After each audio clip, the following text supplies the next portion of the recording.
ہم مسلمان تو ہیں، دعویٰ بھی کرتے ہیں، ایمان کا بھی دعویٰ ہے، اور پتہ نہیں کیا کیا ہم رب کو کر کے دکھانے کی کوشش کرتے ہیں، لیکن حقیقت یہ ہے عملی زندگی میں، پریکٹیکلی لائف میں ہم رب تعالیٰ سے مایوس ہیں، ہم اللہ رب العزت پہ حسن ظن نہیں رکھتے۔ جو اپنا سہارا واحد ایک اللہ کو سمجھتا ہے نا، یہ توکل کا یہی مطلب ہوتا ہے۔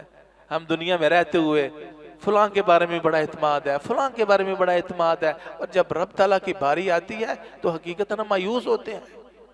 فرمایا تمہارا رب انتہائی حیادار ہے، کریم ہے، وہ کریم ہے، وہ انتہائی سخی ہے، اس کی جود و سخا، اس کا جو کرم و سخا ہے اس کی انتہا نہیں ہے۔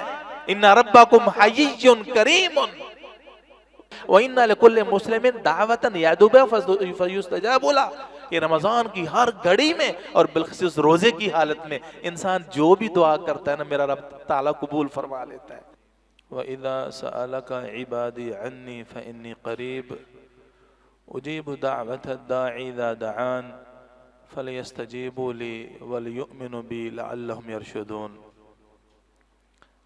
محترم سامعین کرام، رمضان مبارک کا مہینہ ہے، انتہائی خیر و برکت کا مہینہ، قسمت اور مقدر کی بات ہے جسے یہ نصیب ہو جائے۔ یقیناً چند گنتی کے ایام ہیں اور دیکھتے ہی دیکھتے آدھا رمضان گزر گیا ہے۔ کل کی بات ہے، رمضان کی آمد تھی اور آج آدھا بڑی جلدی سے گزر گیا ہے۔ میرے بھائیوں، یہ زندگی اور تندرستی کی یہ جو ساعات اور گھڑیاں ہیں، ان کو ہر شخص غنیمت سمجھے۔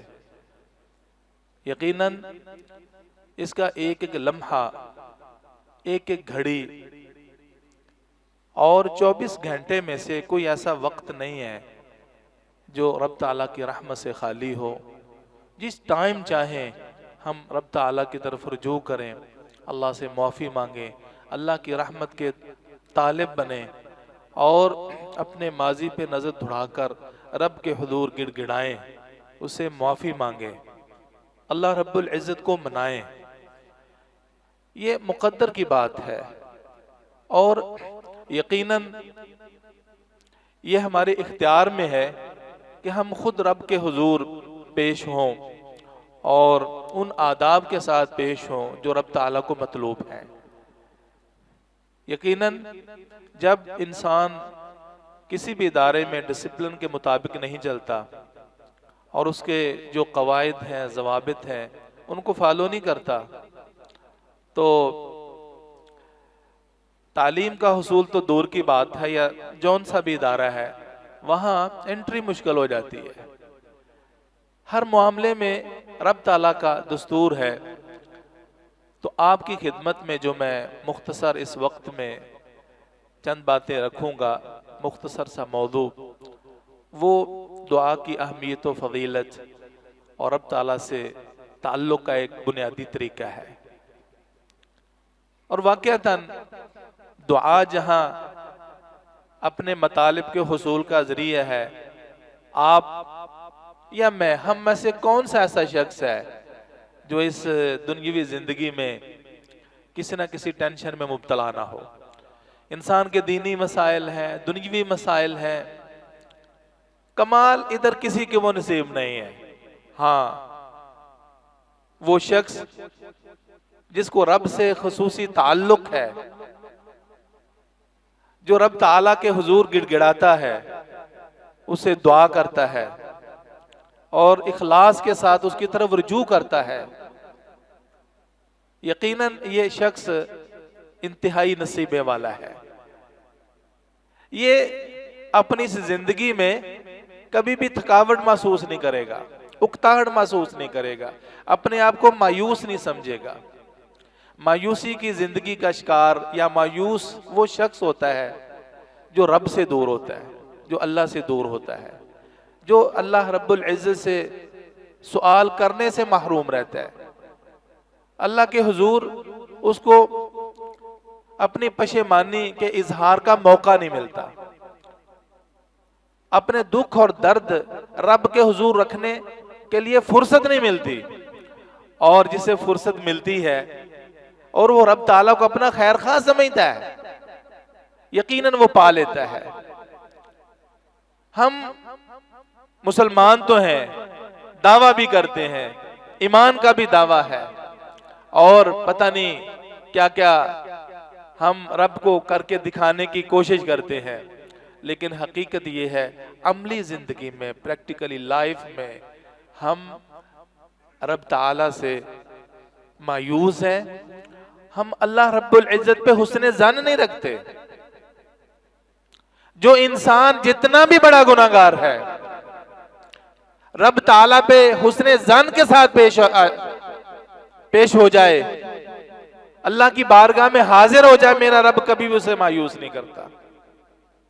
رسول اللہ صلی اللہ علیہ وسلم کی یہ حدیث مبارک ہے، صحیح حدیث ہے، آپ اسے رب تعالیٰ کی رحمت کا اندازہ فرمائیں۔ کتنا وہ رب غفور ہے، رحیم ہے، کریم ہے، کتنا وہ سخی ہے، ذرا اس سے امید تو لگائیں آپ، ذرا اس سے ہم وابستہ تو ہوں۔ یقیناً اظہار تو نہیں کرتے، لیکن ہماری عملی زندگی بتا رہی ہوتی ہے کہ شاید رب تعالیٰ ہمیں دینے کا اہل نہیں ہے، ہمیں شفا نہیں دے سکتا۔ ہم عملی زندگی میں کہہ جاتے ہیں کہ بڑی دعائیں کی ہیں، لیکن رب ہماری سنتا ہی نہیں ہے، نعوذ باللہ۔ آپ کی کوئی دعا رد نہیں ہوتی جب اپنی شرائط کے ساتھ اور شرعی طریقے کے مطابق آپ اللہ سے مانگیں گے۔ میں اللہ سے مانگوں گا، رب تعالیٰ کے حضور پیش ہوں گا، تو وہ آپ کا سوال کبھی رد نہیں ہوگا۔ یہ رسول اللہ صلی اللہ علیہ وسلم کی حدیث ہے، آپ کی خدمت میں اس حوالے سے چند باتیں رکھتا ہوں۔ اللہ سبحانہ وتعالی، یہ حدیث قدسی ہے جس میں براہ راست رب تعالیٰ فرماتے ہیں رسول اللہ صلی اللہ علیہ وسلم کی زبان اطہر سے، یا ابن آدم انکا ما دعوتنی ورجوتنی غفرت لکا علی ما کان منکا ولا ابالی۔ اے آدم کے بیٹے، جب تک تو مجھ سے امید وابستہ رکھے گا، مجھ سے تو دعائیں کرتا رہے گا، رجوع کرتا رہے گا، مجھ سے مانگتا رہے گا، میں تجھے بخشتا رہوں گا، تمہیں معاف کرتا رہوں گا، اور مجھے اس کی پرواہ نہیں ہے۔ اور پھر مختصراً رسول اللہ صلی اللہ علیہ وسلم نے فرمایا، یا ابن آدم لو بالغت ذنوبک عنان السماء ثم استغفرتنی غفرت لک ولا ابالی۔ اے انسان، تیرے گناہ آسمانوں کے کناروں تک کیوں نہ پہنچ جائیں، تو میرے حضور تائب ہو کے پیش ہو جائے، گناہوں کے احساس کے ساتھ، شرمندگی کے ساتھ یہ احساس لے کے پیش ہو جائے کہ میں گناہگار ہوں، تیرا دل گواہی دے کہ میں گناہگار ہوں، اللہ مجھے بخش دے، میں تجھے آسمانوں کے کناروں تک بھی کیوں نہ تیرے گناہ پہنچے، میں تمہیں بخش دوں گا، مجھے اس کی کوئی پرواہ نہیں ہے، کوئی پرواہ نہیں ہے مجھے۔ دنیا میں انسان خرچتا ہے، کچھ نہ کچھ کرتا ہے، تو بعد میں کبھی نہ کبھی احساس بیدار ہو جاتا ہے، یا تم سے یہ کام غلط ہو گیا ہے، ندامت کا شکار ہوتا ہے، کچھ نہ کوئی سوچتا ہے، لیکن نبی کریم کو ایسی کوئی فکر نعوذ باللہ لاحق نہیں ہوتی، اللہ نعوذ باللہ پشیمان نہیں ہوتا، اللہ کو کوئی پرواہ نہیں ہوتی۔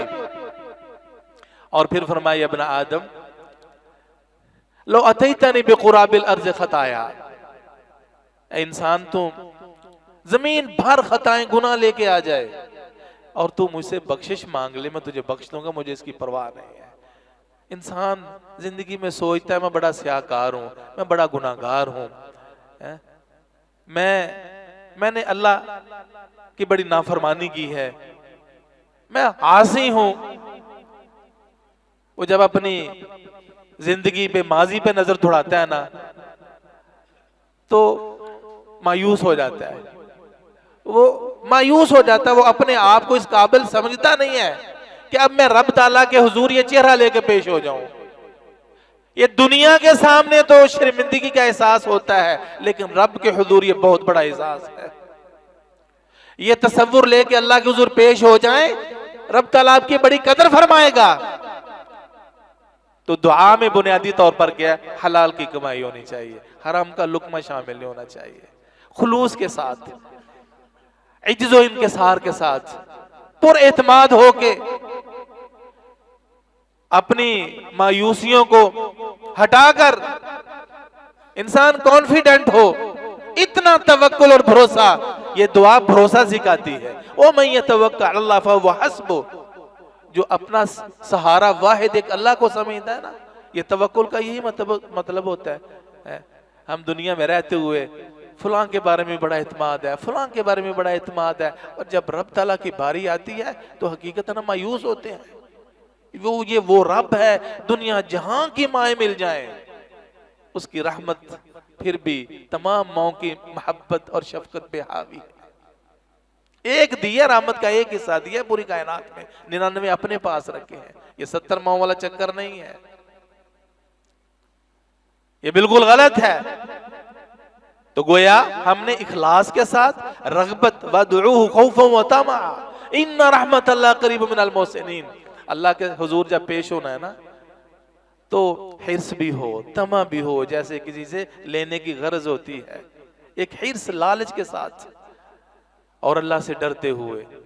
وَادْعُوهُ خَوْفًا وَطَمَعًا ادْعُوا رَبَّكُمْ تَضَرُّعًا وَخُفْيًا۔ اللہ نے یہ طریقہ سکھا، ادعوا ربکم تضرعا وخفیا، اپنے رب سے دعائیں کس طرح کرنی ہے؟ گڑ گڑا کر، اللہ کے سامنے اپنے آپ کو درماندہ بنا کر، عاجز بنا کر، مسکین بنا کر، ایک سوالی کی شکل میں پیش کرنا ہے۔ اس کے دروازے پہ دستک دینی ہے نا، تو کئی الحاح جاری کرنے والے ایسے سوالی ہوتے ہیں، وہ جان ہی نہیں چھوڑتے، وہ پیچھے پیچھے پیچھے پیچھے، کم از کم پھر انسان جو نا شرم کھا کر نا، شرمندہ ہو کر کہتے ہیں یار اس کو ڈالے، کچھ نہ کچھ نکال کے دے دیتا ہے، وہ رب العالمین ہے۔ چھوٹا سا بچہ جگا لیتا ہے، نو مولود بچہ، شیرخوار بچہ، انسان دیکھیں وہ بھوکا ہوتا ہے تو بلبلاتا ہے، روتا ہے، ٹانگیں مارتا ہے، وہ اپنی ماں کو جگا لیتا ہے، کیونکہ اس کے اندر سچی طلب ہے، بھوک ہے، وہ نہیں سونے دے گا، جتنی بھی گہری نیند میں سوئی ہوئی ماں ہے اس کو جگا لیتا ہے۔ تو ہم اتنے ہی کمزور ہو گئے ہیں، ہم ذرا دستک تو دیں، دستک دینے کا طریقہ تو سیکھیں۔ نبی مکرم صلی اللہ علیہ وسلم فرماتے ہیں، یہاں غور فرمائیں، ان اللہ حیی کریم۔ دنیا کے بھی بڑے بڑے کرما ہوں گے، دنیا میں بھی بڑے بڑے سخی ہیں، لیکن یہ مخلوق ہے، وہ درجہ کمال تک کیوں نہ پہنچ جائے، لیکن وہ مخلوق ہے، اس کا درجہ کمال جو ہے، کمال تو انبیاء کو حاصل ہے نا، رسول اللہ صلی اللہ علیہ وسلم کو حاصل ہے، مخلوق کے، لیکن وہ تو رب العالمین ہے، اس کا کمال وہ سب کمالوں پہ حاوی ہے۔ فرمایا تمہارا رب انتہائی حیادار ہے، کریم ہے، وہ کریم ہے، وہ انتہائی سخی ہے، اس کی جود و سخا، اس کا جو کرم و سخا ہے اس کی انتہا نہیں ہے۔ ان ربکم حیی کریم، یعنی جب انسان دستک دیتا ہے، ہاتھ اٹھاتا ہے، دعا کے آداب میں ہاتھ اٹھانا بھی ہے، اللہ کے حضور انسان ہاتھ اٹھائے، یہ عجز و انکسار کا ایک طریقہ ہے، ہاتھ اٹھائے۔ حیی کریم، وہ بہت ہی کریم ہے، بہت بڑا سخی ہے۔ یستحی من عبدہ اذا رفع یدیہ الیہ ان یردہما صفرا، اس اللہ کو شرم آتی ہے جب بندہ اپنے دونوں ہاتھ لے کے اللہ کے حضور پیش ہو، دعائیں مانگے، اور رسول اللہ صلی اللہ علیہ وسلم فرماتے کہ اللہ ان کو خالی لٹا دے۔ یہ خالی کیوں لوٹتے ہیں ہاتھ؟ یہ دعائیں کیوں نہیں قبول ہوتی؟ ہمیں کما حق اللہ پہ یقین نہیں ہے۔ رسول اللہ صلی اللہ علیہ وسلم فرماتے ادعوا اللہ وانتم موقنون بالاجابہ، میرے صحابہ اللہ سے یوں مانگو کہ تمہیں دعا کی قبولیت کا یقین ہو، 1% بھی تمہیں تردد نہیں ہونا چاہیے۔ موقنون بالاجابہ، انسان بیٹھا ہوا ہو، اس الہاء زاری کے ساتھ مانگے، اس خشیت کے ساتھ مانگے، اس محبت کے ساتھ مانگے، اس خلوص کے ساتھ مانگے کہ بیٹھے بیٹھے ہی دل بولے کہ تیری دعا قبول ہو گئی ہے، اللہ نے قبول کر لی ہے۔ اور پھر یہ بھی مسند احمد کی حدیث کی روشنی میں رسول اللہ صلی اللہ علیہ وسلم کا فرمان عالی ہے، فرمایا جب انسان دعا کرتا ہے نا، خلاصہ آپ کی خدمت میں رکھتا ہوں، جب انسان دعا کرتا ہے نا تو رب تعالیٰ فوراً دعا کو قبول فرما لیتا ہے، جو مانگا ہے وہ مل جاتا ہے۔ اور کبھی کیا ہوتا ہے کہ بہت بڑی آفت انسان پر ٹوٹنے والی ہوتی ہے، جو مانگ رہا ہوتا ہے اس کا اور اس دعا مانگی ہوئی چیز کا تناسب ہی نہیں ہے، اتنی بڑی وبا اور بلا جس کی لپیٹ میں آنے والا یہ شخص ہوتا ہے، لیکن وہ حکیم ہے نا، خبیر ہے، علیم ہے، لطیف ہے، وہ جانتا ہے میرا بندہ جو مانگ رہا ہے نا فی الوقت اس کو نہیں ملنا چاہیے، اس کے مقابلے میں اس کو عطا کر دیتا ہوں، اور اب تعالیٰ وہ بڑی مصیبت کو ٹال دیتا ہے۔ یہ مانگ رہا ہوتا ہے بزنس کاروبار اور شاید حادثے میں موت لکھی ہو، رسول اللہ صلی اللہ علیہ وسلم فرماتے ہیں وہ مصیبت اللہ ٹال دیتا ہے، اور یہ دونوں کام نہ ہو تو آپ کی یہ دعائیں رب کے حضور ذخیرہ ہو جاتی ہیں۔ بتائیں رد کہاں گیا؟ رد ہوتی ہے۔ رسول اللہ صلی اللہ علیہ وسلم فرماتے ہیں لا يرد القضاء الا دعاء، یہ رب تعالیٰ کی قضاء و قدر کو دعا ٹال دیتی ہے، اخلاص سے مانگی ہوئی۔ وَادْعُوهُ مُخْلِصِينَ لَهُ الدِّينَ، آپ انبیاء علیہ السلام کے قرآنی قصے اور ان کی دعاؤں کو ذرا جمع کریں، آپ کو اندازہ ہوگا تمام انبیاء نے اللہ سے مانگا ہے، اور جو مانگا اللہ نے دیا ہے۔ وہ مانگا کس لیے؟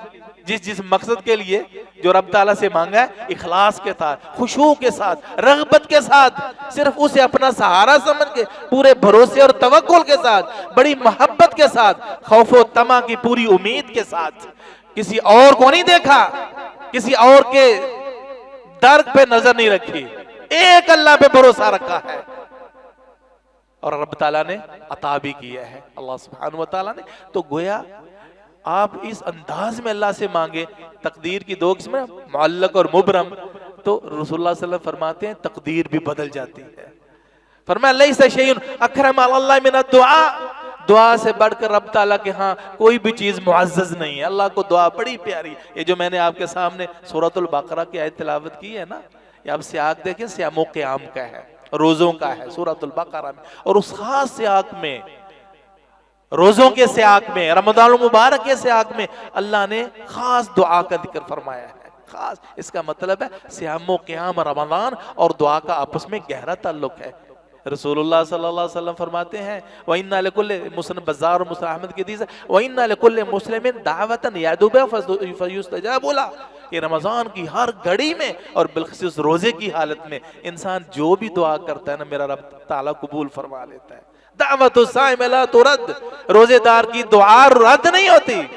رد کیوں ہوتی ہے؟ حرام خوری کی وجہ سے، بدنیتی کی وجہ سے، قطع تلقی کی ہوئی، ادھر دعائیں جولیاں اٹھا رہا ہے، ادھر ہمسایوں کو تنگ کیا ہوا ہے، کسی کو تکلیف پہنچا رہا ہے،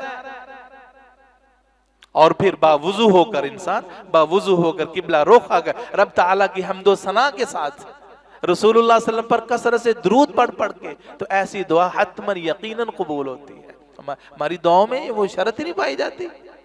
ہمارا دل، میں کہتا ہوں کبھی کبھار ایسے ہوتا ہے، یہ عمومی شرط ہے، میں آپ میں سے بھی ایسے افراد کے ساتھ معاملہ پیش آیا ہوگا، کبھی انسان کے اندر اور تو کچھ نہیں ہوتا لیکن اعتراف گناہ ہوتا ہے، اعتراف جرم ہوتا ہے، احساس گناہ ہوتا ہے، رب کی معصیت کا اعتراف ہوتا ہے، ماضی پہ نظر دوڑاتا ہے تو اپنے آپ کو وہ سیاکار سمجھتا ہے، بس یہی گناہگاری کے جذبات لے کر خلوص کے ساتھ رب ہی کو اپنا حقیقی سہارا سمجھ کے دعا مانگتا ہے، رب تعالیٰ اسی گریہ زاری کو دیکھ کر اس کی دعا کو قبول فرما لیتے ہیں۔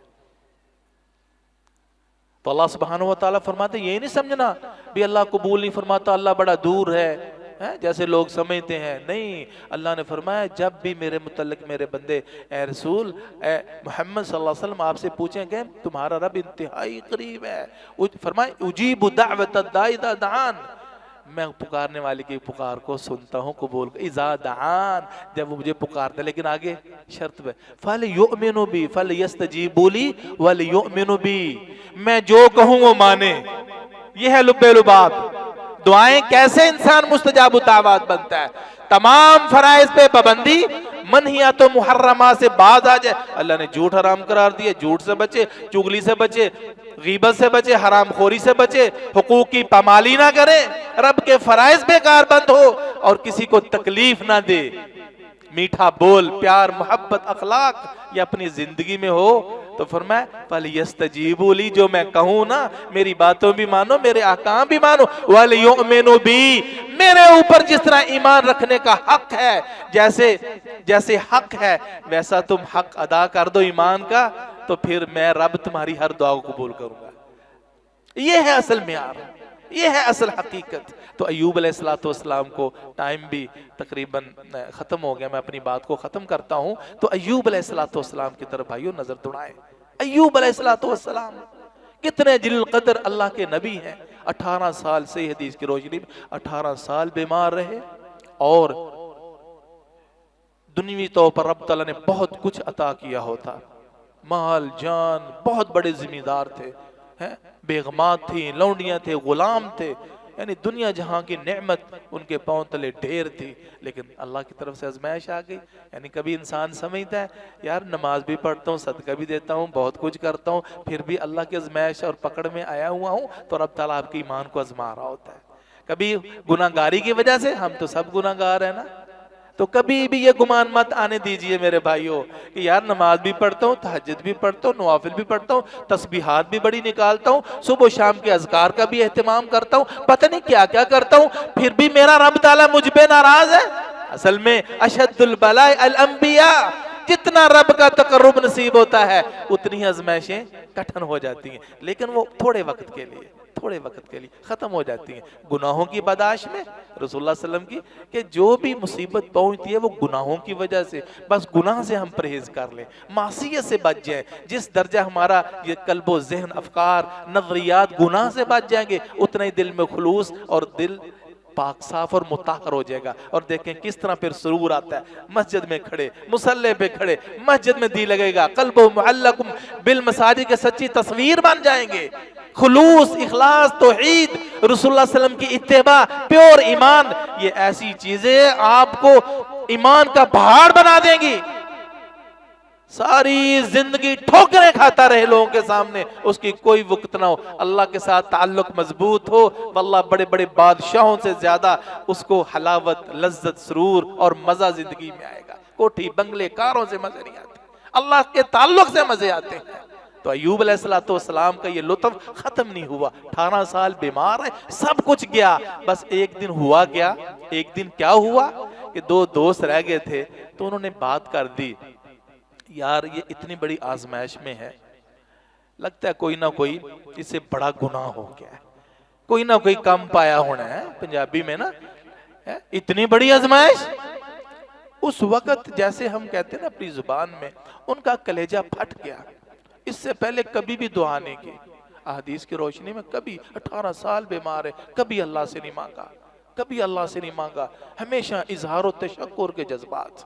اس موقع پر وَأَيُّوبَ إِذْ نَادَى رَبَّهُ أَنِّي مَسَّنِيَ الضُّرُّ وَأَنْتَ أَرْحَمُ الرَّاحِمِينَ. پھر رب کے سامنے ہاتھ اٹھا دیے اور ایوب کو یاد کریں.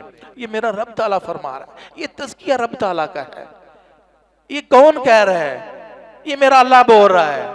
ایوب کو لوگوں یاد کرو، جب انہوں نے دعا کی اے میرے رب مجھے تکلیف پہنچ گئی ہے اور تو ارحم الراحمین ہے. ہم ذرا اللہ کو ارحم تو سمجھیں، تو ارحم الراحمین ہے. اللہ فرماتے ہیں فاستجبنا لہ، ہم نے ان کی دعا کو قبول کیا.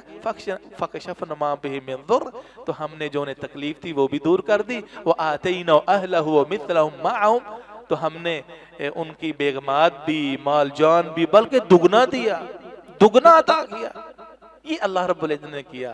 تو یہ کس وجہ سے تھا؟ صبر، استقامت، پھر اتنا عطا کیا. لہٰذا بات میری لمبی ہو رہی ہے، میں ختم کرتا ہوں. دیکھیں سب نعمتیں چلی گئیں، سب کچھ چلا گیا، لیکن اللہ سے مایوس نہیں ہوئے، اللہ کے سامنے گریا کہ ہمارے دلوں میں کتنی امنگیں ہیں، کتنی امیدیں ہیں، کتنے گناہ گار ہیں. واللہ اس راستے کو نہ چھوڑیں، اللہ ہمیں نوازے گا، اللہ ہمیں دے گا. اللہ کا وعدہ ہے، اللہ رب العالمین ہے. اور پھر کس طرح دے گا؟ جب ہم معیار پہ اتریں گے نا، کس طرح عنایت کرے. بس اس کا ڈر نہ چھوڑیں، لگے رہیں دعا پہ، مانگتے رہیں. یہ عبادت ہے. دعا عبادت ہے، اللہ خوش ہوتا ہے۔ مانگتے رہیں، فجر کے ٹائم، تہجد، سحری کا، عشاء کے ٹائم، جب کچھ قبولیت کی گھڑیاں ہیں ان میں مانگتے رہیں، کبھی نا امید نہ ہو۔ پھر ایک وقت آئے گا اللہ اتنا نوازے گا، جس طرح کہ ایوب علیہ السلام کو حدیث میں آتا ہے 2 کھلیان تھے جہاں گندم اناج غلہ رکھتے ہیں، بارش ہوئی، ایک کھلیان میں سونے کی بارش، دوسرے میں چاندی کی بارش۔ بارشیں سونے چاندی کی نہیں ہوتی، یہ صبر و تشکر کے وہ پہاڑ تھے۔ اِنَّا وَجَدْنَاهُ صَابِرًا، میرا رب فرماتا ہے ہم نے انہیں صابر پایا ہے۔ یہ ہے رب تعالیٰ کی طرف سے، یہ کمنٹس ہیں میرے رب کے، یہ میرے رب تعالیٰ نے تجزیہ فرمایا ہے، ان کی زندگی کا لب لباب بیان کر دیا۔ ہم بات بات پہ پشیمانی، بات بات پہ رب کا شکوہ، بات بات پہ ہم نعوذ باللہ رب کی ناشکری کرتے ہیں۔ بس نشکری چھوڑ جائے، پھر رب کی نوازشات دیکھے۔